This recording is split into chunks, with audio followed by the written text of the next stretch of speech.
The Two Sons Podcast. Happy Wednesday, everybody. Hope all of you guys are having a great week so far. Cheers, brother. Cheers, man. Dude, so I got to say, our first live action sighting of a Y-Wing since Rogue One, that's my favorite Rebel Starfighter. Why? By far. Why a Y-Wing? Did you ever play with Legos growing up? Dude, did I grow up in the United States of America? Yes. So, dude, when I was a kid, I used to shake all my Christmas presents and birthday present, and I'd shake them to see if they were Legos because that was like the number one thing that I wanted. I had a tote about the size of this entire like table thing that was just full of Legos. That's badass. And my parents used to get super upset because every once in a while I just dumped the whole damn thing out on the floor to build shit. Just to create Y-Wings only. But so the Y-Wings though were the funnest Lego set to put together because they had these like kind of like rod pieces that you piece them together, and it had the same awning from like the X-Wing. Oh, dude, that's badass. You know what sucked about Y-Wings though? They're all engines, right? Yes, like 100%. Like it's like a pod that you sit in, and then engine. Dude, you're covered in it. So Rip's right here, Jason's dog, and I'm covered in Great Pyrenees hair. Yes. Which tonight never had Great Pyrenees. Yeah. They demand love. Yeah, I think there should be like a whole entire sector of like blanket making devoted towards like people who have Great Pyrenees who have like excess hair that they just donate to. And then it could be like blankets for homeless. I don't know. Dude, his fur comes off in tufts. I don't know if Lola's does because he's got a Great Pyrenees too. But it's just like I walk around the house and there'll just be a clump of it on the ground. Like my Aussies, it kind of comes off in individuals and then they form into little dust bunnies and they blow around my house. Like the Great Pyrenees, it's literally just these tufts that are all over the ground. But dude, we live the life of the long dog hair. Oh, we do. We signed up for it. And not only that, but like the white long dog hair. Mm-hmm. So like what you're wearing is going to be covered in white hair by the end of the episode. And this literally, when you gave me this hat, thanks for the hat, by the way. Hoops Tonight merch. Hoops Tonight merch. Thevolume.com/merch. I'm not sure if that's a URL. Just go to the website. Just find it. You'll find it. If you're smart enough to buy a hat, you'll just be able to find it. But yeah, like literally I was picking it out. I was like, I really like this one, but it's going to be covered in my dog's hair by the end of the day. And sure enough, it is. But we had this conversation when I gave you the hat, but like it's always the constant debate between whether or not something white is going to stain. Yes. Versus like the black hat's going to last forever. Dude, but you do yard work twice in the Arizona heat of 112 degrees and you've got sweat stains. That's a very important point. Anybody who hasn't listened to us before, this is a Star Wars podcast. Yes, it is a Star Wars podcast. And we had an incredibly entertaining episode today of The Mandalorian. Yeah, and we're going to break down the most recent episode of The Mandalorian and also the last two episodes of Bad Batch, which have grown on Jason Timpf. Yes, absolutely. The Bad Batch has won me over. It's still like, look, it still represents fundamentally something that I don't love, which is Star Wars being unwilling to, not brave enough, so to speak, to venture into new narrative territory. Right. Different timelines, different eras, if you will. Yes. But that said, I do appreciate building out the gaps within this Star Wars era. Yeah. And I appreciate what Bad Batch has done. And like, here's the reality. Like, Dave Filoni and Jon Favreau got handed just a batch of shitty ingredients. Just like dog shit ingredients. Yeah, like just textbook bad. I mean, I'm sorry. I'm trying not to cuss for like dog poo poo. Yeah, dog. Well, it's like someone reached into their fridge with their eyes closed and just grabbed random ingredients and like put it on the table and was like, make something delicious out of this. That's what Kathleen Kennedy did to Jon Favreau and Dave Filoni by handing them The Rise of Skywalker. And it's like, can you explain, please, why Emperor Palpatine would have cloned himself, had a kid, kicked that kid out instead of killed it. That kid had a kid. But by the way, his kid wasn't force sensitive, but the kid's kid is super force sensitive and is actually like the most powerful Jedi in the world. Oh, and by the way, like he did essence transfer from across the galaxy. Yes. Like and then Rey is like, I am a Skywalker. And everyone's just like, no. Like, let's just not. And where did you get your yellow lightsaber from, Rey? Yeah, and why didn't you just lean into it and say, I'm Palpatine, bitch? Yeah, I'm Palpatine. I'm the new gen of Palpatine, who we're not all crazy, right? Exactly. Yeah. So awesome episode of The Mandalorian. I always say this, and I give myself a hard time afterwards, but it's just like, this was literally, I think, my favorite episode of The Mandalorian so far. Like, we've had episode after episode after episode of The Mandalorian, and this is literally, I think, my favorite because it was jam-packed of full of action, and also it progressed a number of storylines. A number of them. By far was the most narrative forwarding episode in this specific season. Which is wild because when I saw the title, it said, I think it's called The Pirate, right? And I was like, oh, this is just going to be like some side quest where Mando goes and saves the day and fights off Garion Shard. And it's just going to be some lame, non-thought-provoking, character development episodes, and here we are. We're just like, oh my gosh, this was our favorite. It's so funny. I literally thought the same thing when I pulled up the episode, because you know how like sometimes it won't actually tell you the title of the episode. It'll just say like episode 6. I noticed this that. time it showed the title. It showed it right off and the it bat, showed the pirate, and then like the little description before I clicked on it was like the citizens of Navarro are dealing with pirate attacks in Mandalorian, and Bo-Katan have to help. I did the exact same thing, and I remember was like, side quest. Yeah, I'm like, here we go, classic filler episode. But Luke had actually watched it before me. And I had a bunch of work stuff I had to do today. So like when I finally finished all my work stuff. Which, by the way, right now I'm jobless because I'm taking care of a child, aka paternity leave. So that's paternity leave. He's not actually jobless. I'm not actually jobless, but you're paid jobless. Which is the best kind of jobless. Incredible. I'd highly recommend make some babies, everybody. Paid jobless is the way to go. Dude, yeah. Why don't you just turn around and like take a little sabbatical every 9 months? Make this a full-time job. Just making babies. Do you think paternity leave goes to like additional baby mamas? Because maybe you just talk to Elena. Oh. And then you just are constantly on paternity leave. I'll have to talk to my company. Yeah, all you have to do is pay for other children.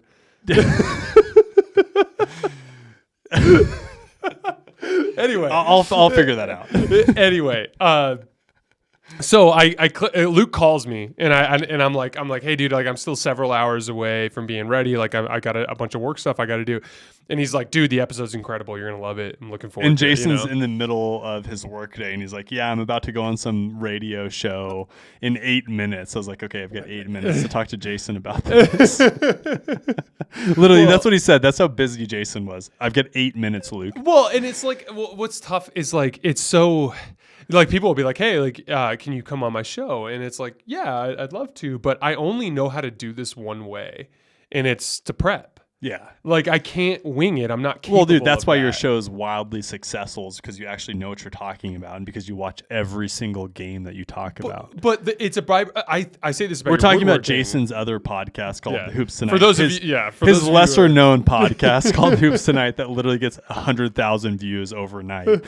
Whereas we're cranking out 300 at best. Luke is an amazing woodworker, and it's a product of your meticulousness. And I think that those things are related. But like the reality is like I can't not do the prep. So like I get a phone call to appear on a radio show in San Francisco today, and I woke up this morning and I had to watch a couple hours of film, and then they wanted to talk about the Warriors in their Western Conference playoff race. So like I spent a bunch of time today like I took every team from like the 5 seed in the Western Conference to the 11 seed, and I put all their schedules on a chart, and I'm like looking at their schedules, and I'm like, okay, I think this team's going to go 4-1. I think this team's going to go 3-2. Then I was digging into tiebreakers. Like I'm doing all like, but it's just I'm not capable of doing it any other way. Yeah. So I'm like Luke calls me and I'm like, dude, I'm busy. I can't. And he's like, he's like, don't worry about it. He's like, but this episode's freaking awesome. You're gonna love it. So when I see the pirate thing, I'm like, hold on. Like, what does he just mean? Like the action's great, you know?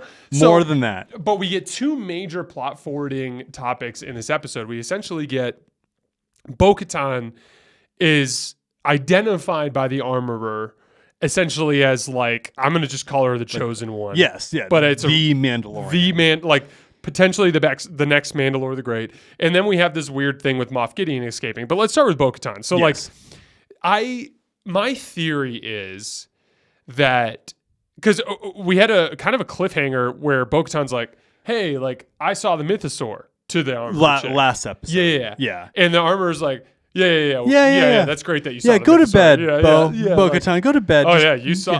drink your milk and go to sleep, you crazy person. Exactly. And then she's like, no, like I literally saw the mythosaur. She's like, you'll see things. Yeah. You'll see things. You'll see great things when you join the Children of the Watch. Yeah, exactly. And so we get this impression that she doesn't believe her, but then we fast forward to this episode. To the end of the episode, Yeah, and she's like 100% on board. She's like, actually, you have seen the mythosaur.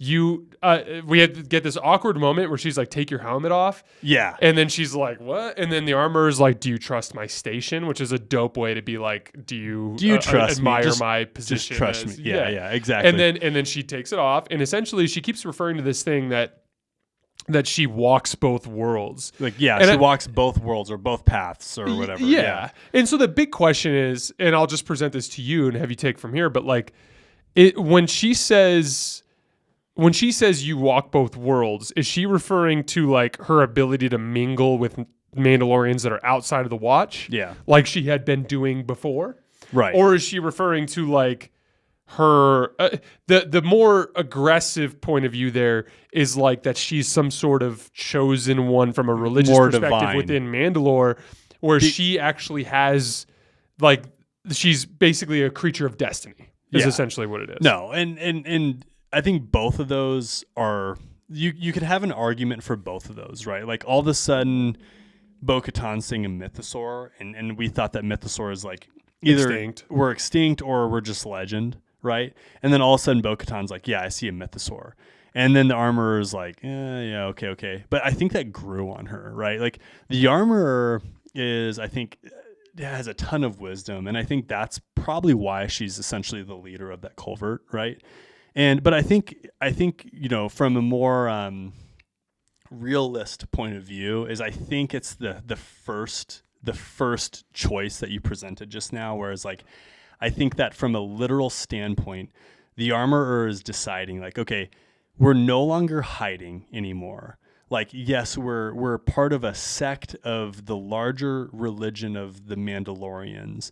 And I think the armorer is kind of deciding like there might be other people other than us that can exist and we can exist symbiotically, right? And be successful as Mandalorians where we can choose that specific sect of the Mandalorian religion where we don't take off our helmets, but it would be greater to be a part of like the big picture of what is all of Mandalore, all of the Mandalorians, where we have different types of Mandalorians, right? Like where yes, there might be a group where they take off their helmets, like that's their thing. We don't take off ours, but we're still Mandalorians together and we're here to come back. And I think that's what it is. Like, I think the armor is ready to make a huge comeback. That's such an interesting point of view because, like, I've always admired that. I grew up in a religious family, and I explored religion a lot when I was in my late teens, early 20s. I went to a Christian university. I lived in Utah, so I got to meet a lot of Mormon people. I was very exploratory during that phase of my life. And, like, what's interesting to me is I think there's kind of, like, two different religious approaches. And one of them is kind of like this rigid, like we do things the right way. Everyone else is deceived. Like do it the way we do it or else. Yeah. And then one of the things I've admired about you, Luke's Catholic. And from the day I met him, his whole attitude was like, yeah, this is what I believe. But like, nothing wrong with what you believe. And hey, like we're all Christians, and like that's kind of his ideology behind it. And you've told me before that that's kind of the Catholic Church's approach to everything. Right. And I think that that's awesome because like that to me is just such a more productive way to approach things. And then it makes it more receptive. It makes people more receptive because like I've learned so much about your religion or your specific belief system and through conversations that we might never have had if you were the type of person that was like, nope, like this is like my way or the highway, you're garbage if you don't believe this. Yeah. Right. Like that's the opposite of what needs to happen, right? Yeah. So no, and I totally agree with you. Like at the end of the day, like there's going to be way different sects of Mandalorians, and at the end of the day, it's just like all of Mandalore needs to be united to defend themselves, which is against who is ever in control. Like the New Republic might not be their best friend at the end of the day. Like the Empire definitely. What are the Green-Eyed guys? Do you remember? Green-Eyed guys? Yeah, all the creatures on Mandalore that have kind of taken over since. Oh yeah, I forget what they're called. There's the Mythosaur too. Like the reality is like to her point, their little covert of 20, 25 Mandalorians is not going to take back the planet. Right. And what I admired about her kind of shift in approach is she's basically saying like we need to be more receptive in order to achieve the numbers that we need to achieve our ultimate goal. And the big question is like when I was watching that, I was like, okay, like what is the rule with taking off your helmet? Yeah, can someone define the rule for me, please? So like, and unless you are walking both worlds. I know. So it's like, okay, we see Din Djarin take off his helmet in a number of instances. Instance number one, and this is super nitpicky. So like, honestly, forgive us, because Jason and I will tell you, like, we have loved The Mandalorian. We love everything essentially that Jon Favreau and Dave Filoni puts out. Like we are not everything that touches gold. Yeah, like it's incredible. So like legitimately, just from like an analytical standpoint, like we are wondering, like, what are the true rules of taking off your helmet in regards to like being a part of the Children of the Watch. Like, so we see Din Djarin take off his helmet in front of the droid. What's his name? IG-88. IG-88. Is that what it is? Isn't it IG-88? I think IG-11. IG-11? I could be wrong. That's bad. IG something. IG something. I could be wrong. But anyways, we see him take off his helmet in front of that droid to get healed, essentially, which apparently is not a breaking of the rules, right? Because the droid is not a living creature. Yeah, Din Djarin did not seem to think that it is IG-11. We see. Of course, Luke was right. Yeah, because I was just so smart. I'm just terrible with that shit. He takes off his helmet. There's one other time when he's like eating food at that like quiet little. Lifts it up. Yeah, but no, I think he like sets it on the ground. I think he like sets it like next to him, and he's like eating food by himself. And then we also see the Mandalorians take off their helmets when they're on the fire, and Bo-Katan gets to stay at the fire, and she has the delicacy, if you will, of not having to like find a quiet space to take off. As the leader of the party. Yeah, the leader of the war party or the war party. Yeah. Yeah. So it's like, but like honestly, like, what is the rule? And we don't really understand that. Jason and I don't. So like, if anybody has like a take on that, like please like tell us. Like we want to know, or if you guys know something about Mandalorian culture that Jason we don't and I know, don't, yeah. like, which is like, please likely, like hit us up. But so like, but yeah, so like we're like trying to like figure out the rules of that. But like the armor is like, take off your helmet, and then now Bo-Katan's in charge of like being in charge of bringing all of Mandalore together, which essentially is the leader of the Mandalorians. She's short one thing, though, which is the darksaber. And the only way to get the darksaber is by fighting Din Djarin in combat and winning it from him, essentially assertively, which I don't think they're going to fight. Like, I really don't. Like, and I could be wrong. And if I'm wrong, like, tell me. Like, yeah, I'm good with that. But I'd like to think that Din Djarin's probably going to get his butt kicked at some point. Darksaber's going to go to somebody else, maybe Moff Gideon. And then and then she takes it from Moff Gideon. I think so. Yeah, I think that's how that's going to go down. And then like maybe Mandalorian gets captured, and yeah. So let's kind of transfer into that, because that's the next big plot forwarding point here. Is our theory from our last episode is correct? It is not something foolish like Grand Admiral Thrawn. It is Moff Gideon. Yeah, and what we're talking about is like who is the wealthy Moff that has like TIE fighters to spare to just get decimated. They hinted towards that quite a bit. Like the whole Officer G68 thing with the sleeper cell. What do they call that? The amnesty program. Amnesty program. Yeah, the girl in the amnesty program that screwed over the doctor. Like that, she was clearly a Gideon disciple. Yes, that whole creepy thing, a Gideonite, yes, if you will.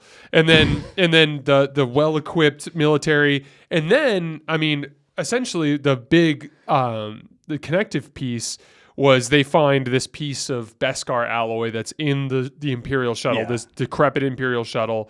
And what was interesting about that was we've seen in previous episodes, Moff Gideon is basically a fan of Mandalorian culture. He is. And you could tell he cares a lot about it. And this is what I love about that specific actor they chose for Moff Gideon, is he's the perfect kind of guy for that type of part. Like he's almost like an idealist, where I'm trying to think of like a specific villain that I'd compare him to, but like he has this ulterior motive and this vision for what he wants as a leader, but he also has like this hobby on the side, which is like he's a historian.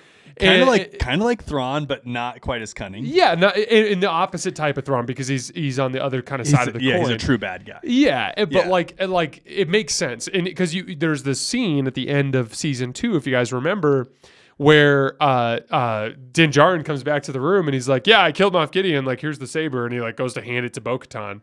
or didn't kill Moff Gideon, but defeats him. Defeats goes him. to hand it to her, and she kind of like takes a step back, and Moff Gideon kind of gets a smirk on his face, and he's like, she can't take it. Yeah. And he kind of clarifies that. We're gonna switch over to the Smithix. We have some leftover Smithix from St. Patty's Day that we're gonna have here. Yeah. No, but I'm all ears. So continue. Like Bo-Katan will not take the saber because she knows the lore of what is Mandalore and what is the darksaber. Yeah, basically the rule. Like if she were to take the darksaber at that point, she would be cursed because she would have not earned it. Right, and not only that, but all of the Mandalorians know exactly what that rule is because she had a small following, is what they talk about in this season of The Mandalorian, where she had the following, and then everyone kind of just like fizzled out and left her because she wasn't the harborer of the darksaber. Mm-hmm. And that just, again, the same question is like, how does Bo-Katan get the darksaber? Because Din Djarin doesn't care about leading all of Mandalore. Like he like literally just doesn't. Like Din Djarin, and I can relate, is only worried about being a dad at this point. Like he is Grogu's papa. He doesn't have delusions of grandeur or any sort of grand ambition. No, and he's just there to be a good Mandalorian, it seems like, which is cool. Like that's kind of his like one of his big traits. And honestly, he wants to like be Grogu's dad, which is like really cool. I mean, that's like an ultimate job. Like that is not an easy job, right? Like, but juxtapose that with Bo-Katan, she feels true purpose in her life. She feels, which is like she comes from a royal bloodline lineage. I was just about to say that. Yeah, and she's hell bent on being the one who restores, control of the planet of Mandalore, and it gives her. And again, it'll be interesting to see how they kind of iron out all the specific details. Right. I do think that it's not coincidental that the one time Bo-Katan got her hands on the darksaber, she messed stuff last up. Episode? Yeah, she did some damage. She was incredibly crafty. Yes. With that. Whereas Din Djarin, every time he uses it, is super disheveled and unorganized and doesn't know. He clearly just struggles with using it, as a weapon. And it would be easy to make the argument too. It's like Bo-Katan might be at this point the true proper harborer of the darksaber because Din Djarin loses it in his little battle with that like really creepy, cool droid cyborg General thing. Grievous's nephew? Yeah, his nephew. Dude, that's exactly what it was.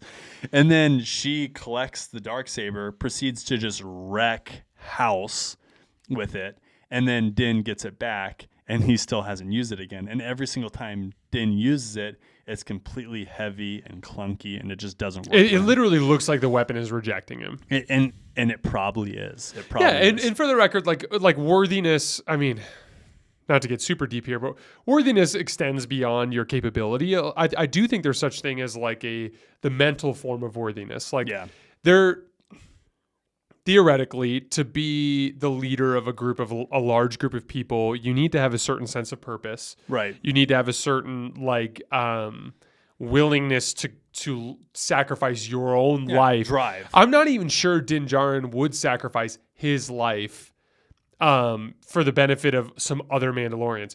I think he'd do it for Grogu, but I don't think he'd do it for other Mandalorians. And that's kind of the difference between him and Bo-Katan and why that makes sense as like the direction the show is going. Because Bo-Katan is like, she truly senses the purpose of her life within the grand scheme of the lineage of the Mandalorians. Right. Yeah, it's a huge deal for her. Exactly. And so, it is her entire identity. Whereas Din Djarin's identity at this point is being a papa.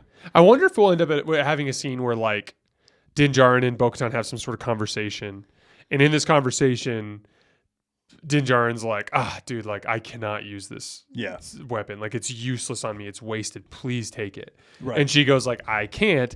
And then they go to the armor, and the armor's like, well, it doesn't have to be lethal. Like, let's have you fight. Slap him in the face a bit and then steal it from him. Do some sort of like non-lethal combat fight and then have Bo-Katan If you make win a good enough verbal diss, you can take the darksaber. Rap battle. Go.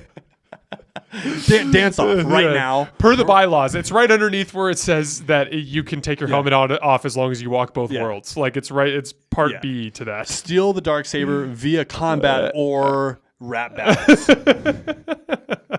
Ancient law of the Mandalore. Yeah. Mandalorian the Great the Second actually took it from Mandalorian the Great the First Via via a meme cipher. Like, I will tell crazy. you, lyrical genius.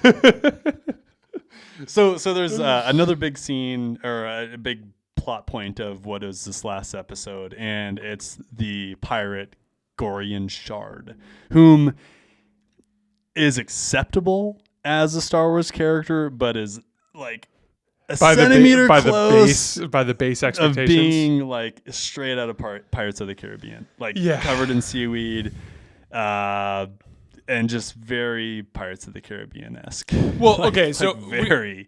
It was so funny because like there's these two like talking scenes that juxtapose with each other are the classic example of Star Wars and their weird rules that they have. Yes. So we meet what I believe is Zeb.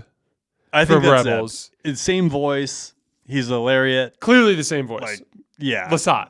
Oh, lariat. A lariat is a really nice F-150. Nah, that's a nice car. A lariat is like the F-150 that has the leather. Jay, this is why you're here, bro. Because you keep me straight, man. So the lariat, the giant alien that's talking to all of Star Wars community. Do you know the Captain Tava? Okay. Yeah. So Captain Tava from Adelphi Squadron is at this bar at his station, and he's talking to an alien, and the alien's got CGI mouth, but he's this giant blue creature. That's the opposite of Carrie Fisher mouth. Yeah. Jeez. No, I take it back. No, you're fine. She meets the requirements of the Star Wars puppet mouth rules. But like, so this got derailed. Yeah. We're gonna get canceled soon. It was a blast. I think Carrie Fisher is fair game. She's literally a Star Wars princess. She's Star Wars royalty. Yes. And like Carrie Fisher, thank you. Yes. Like, honestly, rest in peace, Carrie. By the way, I know you would have laughed at that joke. Yeah. So here's the thing. Zeb is talking and he's CGI mouth, right? Yeah. The pirate's talking and he's straight out of Muppets. Like Cookie Monster, just like heavily enunciated words, and the mouth is just going like this the whole time. It's the same mouth movement for every syllable and every single a th sound looks exactly the same as a duh sound for him. Like the duh, and it's like the same mouth movement. It's a massive hologram, right? Dude, hugest hologram of all time. Yeah. Next level, like the only bigger hologram that I know of is when Snoke is talking to what's his face? To Kylo Ren. I know what you're talking about. Guy with the red hair, the dude who gets shot. I don't remember his name. Yeah, the guy who literally destroys like tons of worlds via the. Oh yeah, the guy that destroyed an entire star system. Yes. Anyways, with one of Palpatine's many planet-killing weapons, which there were hundreds. Thousands. Yes, some that could kill many planets, some that could kill one planet. Yes. Anyways, grand scale pirate. Up in there on a hologram. Yes. Yeah. And it was just funny to me because, like, per the Star Wars bylaws, his little Muppet mouth is actually totally fine. Acceptable. But, like, Zeb and his CGI mouth is, like, a little weird. Just a little bit weird for us. We like practical effects versus CGI, right? But, yeah, it's just the Star Wars rules. It is a Star Wars rules. Like, let's build a giant milkable Jabba the Hutt thing that Luke can go up, and when he's thirsty for some blue milk, man, it's just right there waiting for him. Blue milk. That is blue milk. Yeah. That's where it comes from. Yeah, that's where they ship it right to Tatooine. No. So anyway, side note, Pirate's a little bit distracting, but acceptable. Yes, it was acceptable. And we got to see plenty of good combat from that. We got to see the Mandalorians in action again. A class of ship called the Corsair. Yes. That ship was dope. Did you notice it kind of had like a pirate ship vibe too? How like the top of it was almost concave a little bit, and the ships didn't have a hangar bay. The ships were like the little on the top. Yeah, they were just resting on the top. And not only that, but he had a giant wheel in which he was he was turning the ship with the pirate wheel. Yes. I didn't even notice that. Dude, that's so funny. When they said pirate, they meant pirate. Like 100% they leaned into the fact that these dudes were pirates. Yeah. Right? Well, even with what they wear, they were like wearing Jack Sparrow clothes. It was so funny. I know. But we got to see, so there was a really cool scene where basically Din Djarin asks the Mandalorian covert for help. And what's his name? The Paz Vizsla. essentially steps up and gives a speech where he like Star Wars speeches of all time. Undresses Din for basically like being like, this arrangement has not worked out well for us. yeah. He's like, everything we've done for Din has been absolute shit, but that's what we do. Like, no. He's like, why would we give up all of this for one person? He's like, because we're Mandalorians. Because we're Mandalorians, and that's what we fucking do, man. I exactly. loved that scene. That was Paz Vizsla has grown so high in my book. And side note on him is I've noticed just a giant mountain of a guy, right? Huge dude, right? Can I guess what you're gonna say? Yeah. Tiny helmet? Yes. Dude, how'd you know?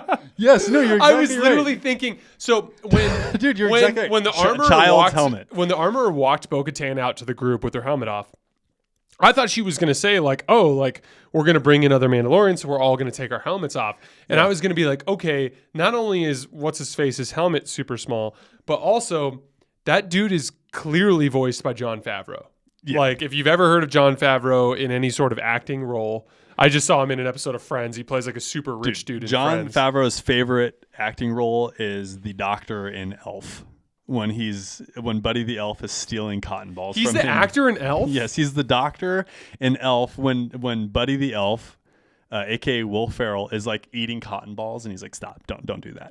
That's so funny. I love Jon Favreau. Oh, he's awesome. He's awesome. But yeah, so that's exactly what I was gonna say is he looks even more of a mountain of a man because he's got tiny helmet syndrome, and he's been wearing the same helmet as he did when he was 12 years old, as a child of the watch. It like his chin moves underneath it. Yes. Like it's crazy. But it works. It totally works, and I wouldn't change it. I wouldn't change it for and anything. His helmet is dope. Oh, his helmet's incredible. Like all the Mandalorians. Like is his gun. Yes, and literally one of my favorite action scenes of all of Star Wars. And Jay, you and I have had so much Star Wars media throughout our lifetimes. Like, how many books have we read together? Too many. Like, we've watched every single episode of every single, like, Rebels and Clone Wars that's been put out. Like, Bad Batch, we've hit every single one. Like, out of all of those, like, literally, this battle, when the Mandalorians dropped out of the Gauntlet Starfighter and started fighting the Kamruk class. The Kamruk class, figured out yeah. in our life. If you're for proper, those of you who were around 2 episodes ago. Yeah, if you're proper, but we call it the Gauntlet class, which they called it both. I don't know if you picked that up, but the pirates called it both. But when the Mandalorians dropped I think the pirates called it the Gauntlet, and I think Bo-Katan called it the Kamruk. I think you're right.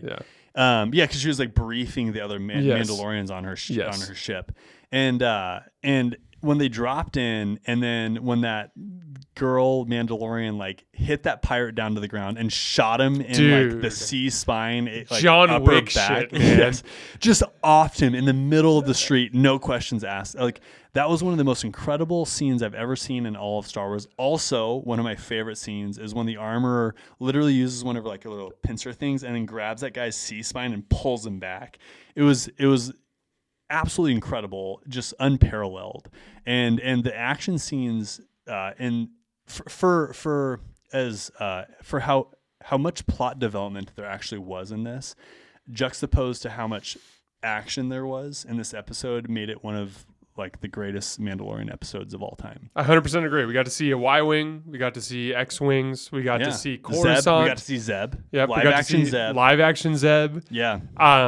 Probably wasn't Stub the fighters, first Rebels which character I what expected to see. No, yeah. Well, live action's first Star Wars character we actually get to see is Ahsoka.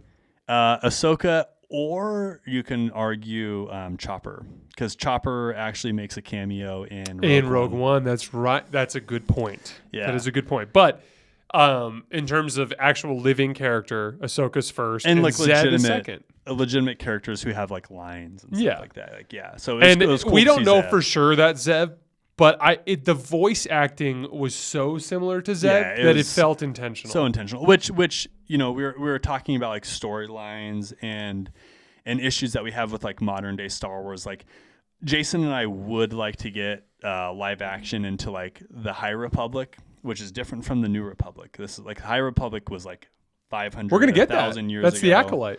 So that's what we want. Like we're ready to get out of this time period. But what's kind of cool about how good of a job Dave Filoni and Jon Favreau has done is like they've created interest in what is an existing timeline that's been really played out. So much to the point where it's like now all of a sudden, like I want to know more about Zeb. Like I want to know his story about how, you know, he got a little bit removed from like what is Phoenix Squadron and how he ended up just being like a pilot for the New Republic. Like that sounds like a really interesting, you know, storyline. I don't think it's overly complicated. I mean, it's follow it like this. So the rebellion functioned like a military.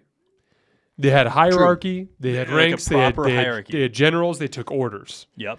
Well, I mean, we see a lot of that in Rogue One, where it's like that dude runs up and he's like, "We got incoming transmission," and the guy yells at him. He's like, "Stop where you're at, private!" Like, there's private, there's lieutenant. Yeah, there's protocol. They have there's like a full military protocol. hierarchy, and so, in theory, after the last episode of Rebels, the Phoenix Squadron would have joined in with the rebellion. We know this from Rogue One, when they essentially participate in the battle that immediately precedes A New Hope. Yeah. So in theory, when the rebellion becomes victorious, the rebel military became the New Republic military. True. He's still a member of that military, and he True. would have just been stationed somewhere different. And we know Sabine runs off to do her own thing because to go exactly hunt for Ezra. Ezra's off in Oblivion, God knows where. With Thrawn, who knows what Thrawn and Ezra are doing? And really, there's only one person that's not accounted for there. Yeah, and that's because unfortunately Caleb Doom passes away. Caleb Doom passes away. Ahsoka's off doing her own thing. Yep. So really the only one that's left is Hera Syndulla. That's true. And we know that she's a general, I believe. Yeah, and I wouldn't be And surprised she continues to stay a general. Because we see her in Rogue One, or we hear her in Rogue One. They do like a over the comm. Did you know this? No. Yeah. Oh, dude, this is cool. So same scene is when we see Chopper in the background doing his little cameo. If you listen closely, you can hear like a loudspeaker say like General Zendula, like please report to blah blah, or something along the lines. Like they mention her in the overcom. Okay, so then it's I would venture to guess that Hera and Zeb are going to be the two people that are working within the military. Well, and it makes sense too because Hera, it makes sense, would be in like an upper echelon, like strategic, like move making, like telling people what to do, whereas Zeb might not be at that level. Like, I don't think that was a drop in from Zeb. I think we're going to see him again in this season. Oh, you do? Yeah, that would be incredible. I'd be totally down for that. But the New Republic is making it clear that if you're not a part of the New Republic, we're not going to help you, right? And then not only that, but they're completely inundated. Like that has been a persistent theme, multitude of episodes where we see that the New Republic is completely inundated with their tasks. Like they cannot keep up with what they need to do, which totally makes sense. Like the universe in Star Wars is absolutely massive to the point where there's star systems that they don't even touch, or like that aren't even like affected by the Empire or the New Republic. Like that's how big the universe is. Actually, it's so huge that the Chiss ascendancy can even exist and not even be hindered by either one of those entities. Absolutely. The galaxy, I think, extends a lot further in Star Wars than people even realize, because even within the Chiss ascendancy in the unknown regions, the Chiss don't know about everything. Exactly. There's alien races that the Chiss like kind of know about, right? And vice versa. There's aliens that kind of know of the Chiss, whom are the biggest powerhouse in the unknown regions, right? So that was all my big stuff for the last one I wanted to hit from that specific episode before we go to a brief touch on Bad Batch is so Captain Tava has a suspicion, and that suspicion is that there is a connection between Moff Gideon's behavior at Navarro and the pirates. Yeah. And what was so funny is like it seems like a leap because the pirates, they're there. Grief and Mando have a run-in with them. Mando talks some shit, kills some of his pirates. Grief Karga kills some of the pirates. Then they run off. So like it makes sense that the pirates would come back for revenge. Right. Well, and, like what else are they doing? They're like outside of Navarro. And they're just gonna sit there and just be like, oh, we just got our butts kicked. Like let's just leave to a different planet. They're there. Like they're gonna wreak havoc. Yeah, and that specific personality type, the criminal personality type, is not gonna take no for an answer, really. So, and then at a certain point, they're like pirates and criminals in general, the organized crime, they're obsessed with their reputation. True. Because their reputation is their best safety mechanism. Yeah. And so Captain Tava has a suspicion that the pirate attack is actually connected to the Moff Gideon thing. Yeah. So he runs to Coruscant, actually tries to tell, and I think was tries to tell basically one of his superiors that he believes they're connected. Colonel of sorts. I didn't get his name. Me neither. But we immediately get the connection in the form of Officer G68 running into the office and trying to convince Captain Tava's superior, do not send help. Right. And to ring some bells, Officer G68 is the girl who is working with Dr. directly Pershing. With Gideon. With Gideon. Yes. And she's essentially like obviously a mole. A mole. Yeah, she's a mole. Within the High Republic, or the New Republic, I mean. And she's so evil. She, like, one of my least favorite characters next to Sid, who we're about to who we're about to talk about, I mean, is like literally one of my least favorite characters in Star Wars, which is a good thing. Like you should have, if you care enough about like, you want to have people you hate. Yeah, exactly. You've got to have people that you like dislike, right? So yeah, she's awful. And to your point, she starts to essentially suggest to the Colonel like she's just in his ear, right? Like she's just completely in his ear, like, oh yeah, like they're not a part of the New Republic, like we can't help them. And then she's just essentially like devil's advocate, and it's just completely obvious that she's just evil to her bones, you know. And yeah, again, just one of my least favorite characters in a good way. But she does provide the tie between the pirates and the Moff Gideon operation. And essentially now we can kind of piece it together, and you can kind of see like Moff Gideon would have asked the pirate to cause problems at Navarro, probably as some sort of distraction or slowdown for whatever he's got planned elsewhere. It's important to acknowledge, we mentioned earlier that they found the bit of Beskar in the decrepit Lambda shuttle. Right. But we also know that the Empire is active within the Mandalore system. Yes. Because of the attack that happens at Bo-Katan's castle. Right. So we can safely readily assume available. Like dozens of TIE interceptors and bombers just Mm-hmm. ready to destroy a Mandalorian castle at the snap of a finger. Exactly. And so I think we can kind of piece two and two together to understand that, like, okay, the Bo-Katan plot forwarding piece is like, okay, the Armorer sees Bo-Katan as like essentially the next Mandalore the Great to retake Mandalore. That's what's happening on this side. Then on the other side of things, it's like not only is Moff Gideon loose, but he's working with Mandalorians in the Mandalorian system. Right. So those are the two like clashing set pieces that we have going into the finale of the season. Right. And we wonder, okay, what Mandalorian group is actually helping the remnants of the Empire at this point? And my working theory is I think it's the Death Watch. We see Tell everybody what the Death Watch is from Rebels. So we see we see the Death Watch, and essentially they're contracted out by the Empire, and they essentially go rogue from what is normal Mandalorian society. They're on the one of the moons of Mandalore, which I forget the name of it, where they live. It's not Kalevala, it's a different one. Yeah, and then the Death Watch essentially decides that like Mandalorians are weak at this point, like we're a warrior society, and then they decide to like completely lean into like the barbarian aspect of Mandalorian culture. And Concordia is the name of the Concordia, yeah. So and they essentially get hired out by the Empire to work for them, and they end up turning on their fellow Mandalorian brothers and sisters. And what's kind of cool about the Death Watch, though, is typical of any bad person in Star Wars, they have dope armor, like Darth Vader and Boba Fett and like all these just like kick-ass characters that have just like incredible armor. So like it's like Mandalorian armor on steroids, where they look like Mandalorians, but they also have like a stormtrooper vibe. Mm-hmm. It's like red and white. Yeah, it's like red and white, but they're just like, it's just sleek. You know, the Empire is sleek. Like the Empire is efficient. Like the Empire is clean.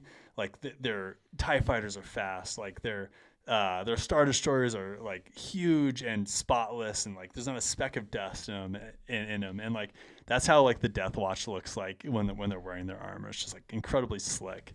It's an interesting theory. I think it would have to either be the Death Watch or some other faction, maybe a family that's got some. We know that the Vizslas have a beef with the Katans at one point in the past. I think the Vizslas actually made up most of the Death Watch at one point. Actually, I think you're right. If I remember correctly. Yeah, sounds very familiar. There's got to be some sort of faction there, but I think there's a safe bet we get Mandalorian on Mandalorian combat before the end of the season. I think so. I do think the New Republic gets involved. I do think that Moff Gideon's going to have a full-size Star Destroyer. I just don't think there's any other case for having that big of a fighter squadron. You'd have to have a massive bay to house that many ships. Right? I think it's a good chance that we end up seeing Bo-Katan on a mythosaur. We're headed in a great direction. I'm very, very excited. It's just good Star Wars content. Very, very good Star Wars content. The last note, and this just stoked me when I was watching it, is apparently that little like camera thing that can shoot out of R2-D2's head. Apparently that can like pop off and float around little space drone. And turn into a little drone. Because we saw, I think it was R7 do that with the New Republic. With Captain Sava. Yeah, it actually reminded me of those like videos you'd see from the documentaries of like the Titanic, where they like have the camera kind of coming in on the submarine, It had that esque for sure, because it turns on the light and you can see the Lambda shuttle that was like decrepit at this point and had like massive like battle wound in it, and that's actually what that little drone went into. Right? Yeah, it was cool. So it was just super cool. But that's all my big stuff. Good stuff from Mandalorian. Super pleased with how it's going. Yep, I'm super excited for the end of the season. I think it's gonna escalate quickly from here. Yeah.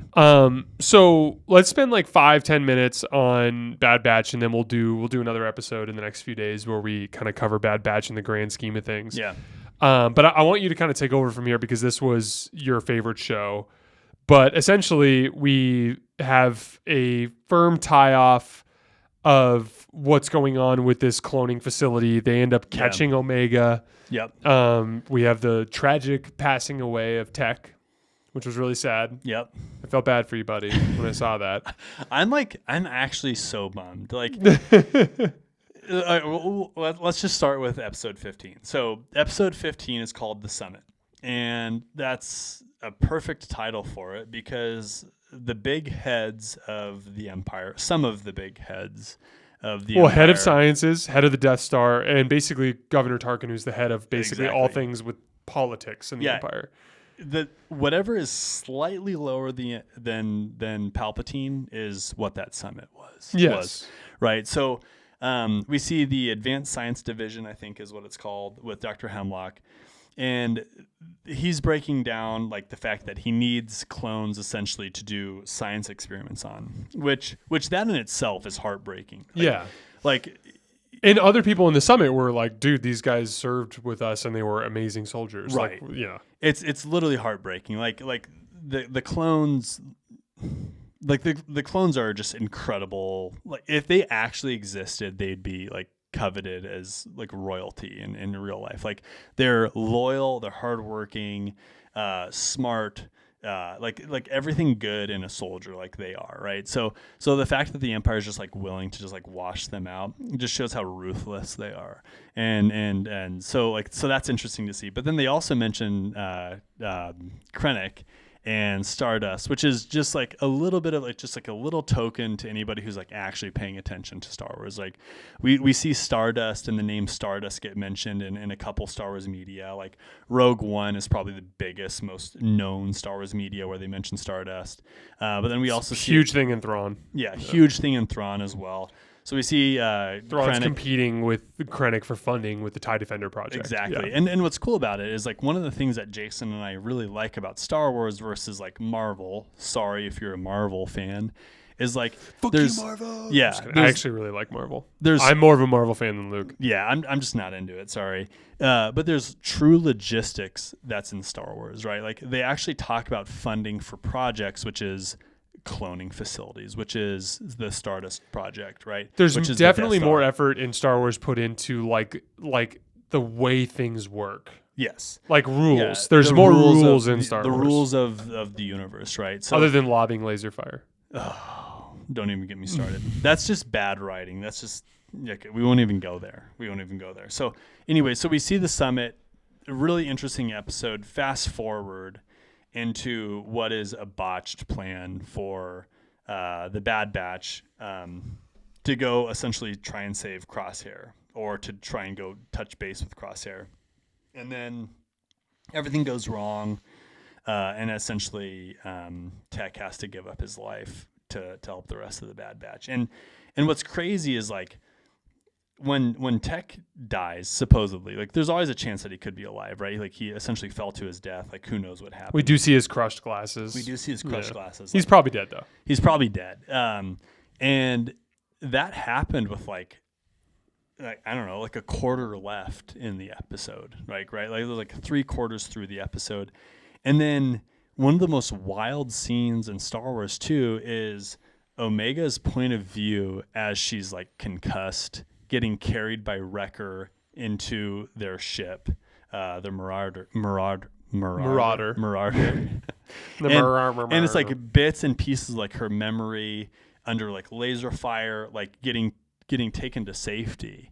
And then it shows the Bad Batch essentially like coming out of what is losing one of their brothers, Omega coming out of her essentially a coma, and then realizing that when her brother, essentially Tech, had died, which is like super intense. And then Jason, you called it from like 3 or 4 episodes ago, but you're like, Sid is bad news. And sure enough, sells him down the river, man. Yeah, Sid sells him out to the Empire, and then all the clone commandos come in, and then the Bad Batch does their thing, right? Like they like try and fight it off, but essentially there's a lot of unfinished business with Bad Batch. It felt like a mid-season type episode because of all the loose ends, and it makes me really excited for another season of Bad Batch. I think it's almost certain that we get another season. My theory is, so we basically get Dr. Hemlock giving Omega to Nala Se and being like, hey, now we've fulfilled our end of this, like, go do your research.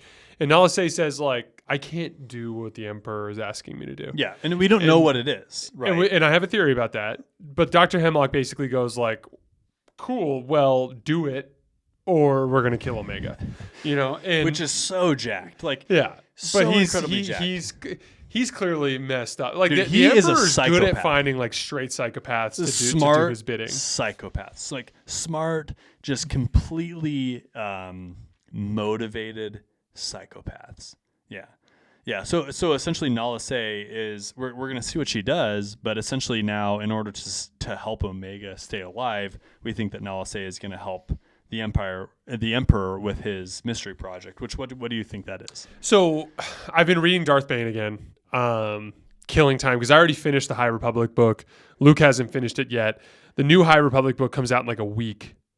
So I've been killing time before that one comes out. So I just finished, actually, because I've said this before on the show, but I use audiobooks as like my break from basketball. Yeah. So like I try not to listen to basketball podcasts, one, because I don't want them to color my show, but also because I want to have something in my life that's not basketball.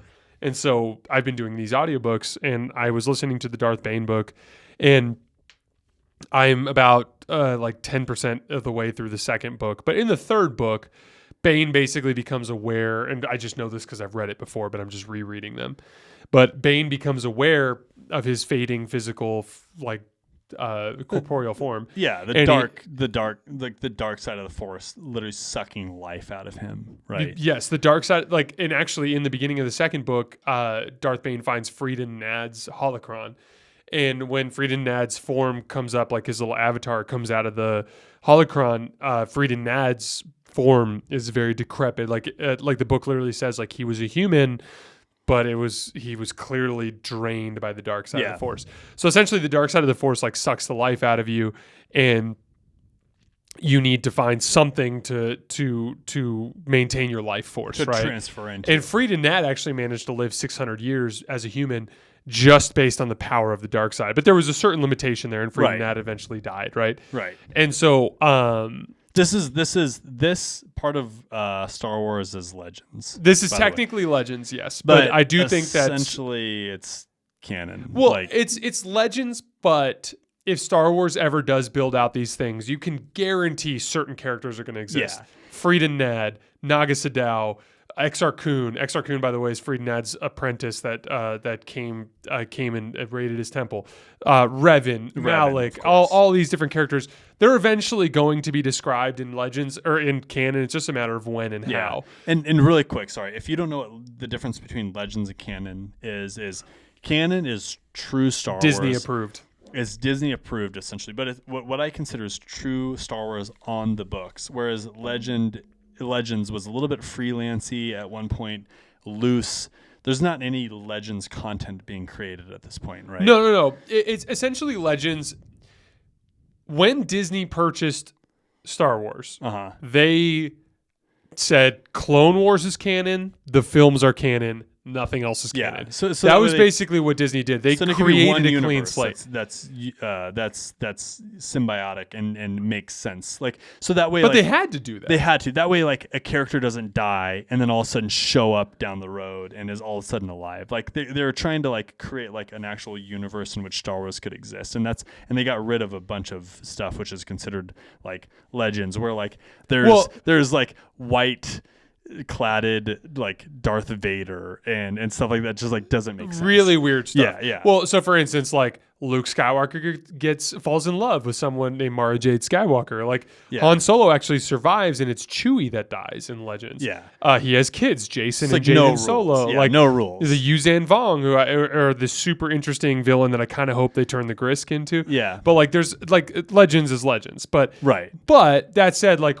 Bane is actually canon. It's essentially canon. Well, we see Darth Bane as a character, in canon, he's canon. And there's canon. no reason to think that like his Legend books are horribly inaccurate. There's no reason to believe they are horribly inaccurate. Yeah, they're probably loosely what they're going to go So anyway, with. So Darth Bane, essence transfer. Sorry to cut you off. You're I just fine. wanted people to know what we were talking about. Darth Bane, and this kind of just sets the stage for basically what I think Bad Batch is getting at. So Darth Bane, in the beginning of the third book, he's training with his lightsaber and his hand is twitching. And so he basically comes to a conclusion that he's like, my human body is failing me. Yeah, I need to find a way to because survive. of age and because of the dark side of the Force. Exactly. And he actually says in the book, like he's like, I don't have time to make a clone. Yeah. So, but he finds an ancient Sith Lord named Darth Undedu, and Darth Undedu figured out this ritual of essence transfer, which essentially involved like grab somebody and then you invade their body with your conscious. And then you have to win a battle of the wills. Which is literally called the Battle of the Wills. And if you win, you just get their body now. Which, come to find out, battling someone over their body via your soul in a time continuum is incredibly difficult. No figure. Like, of course. Like, well, in Darth Bane, Darth Bane does this to his apprentice Xana, and in the process, like we actually don't know what happens, but Xana's walking away and her hand is twitching, which is like the giveaway that Bane might have won. Yes. So Luke and I are kind of on the side of things that we think Darth Bane survived, but that's a whole other issue. And who knows? He might have died at some. Darth Bane is R2D2. I'm just kidding. But basically, the idea is essence transfer as an idea for a Sith Lord to maintain his immortality. And the big thing is close proximity in order to do this. Yeah, right? Darth Bane had to reach out and touch Xana to do this. And so what's crazy is like Palpatine does essence transfer across the galaxy from literally Endor to when he's falling Exegol. down the electric shaft of the second Death Star. That's in that moment of time before his physical body hits the base of that and shoots lightning up to where like Darth Vader and Luke Skywalker could witness it. Like sometime in between Darth Vader throwing him down the shaft and before his body hits that is when he performs an essence transfer.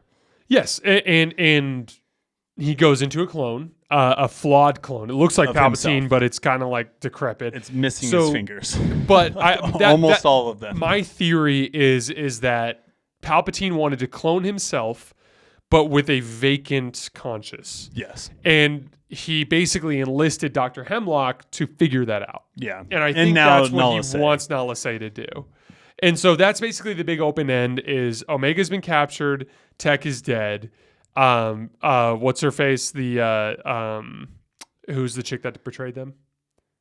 Betrayed. Oh, Sid. Sid betrays them. Ooh. But we have this final scene where basically Wrecker's there, Hunter's there. Hunter basically goes, "We are going to never rest until we rescue Omega," which is incredible. I don't know what Echo was doing during that. They didn't have him around. If he I might have remember gone right. back to hang out with Rex though. Maybe. But yeah, and then the last big thing is all of a sudden Omega has a sister, which is one of the scientists.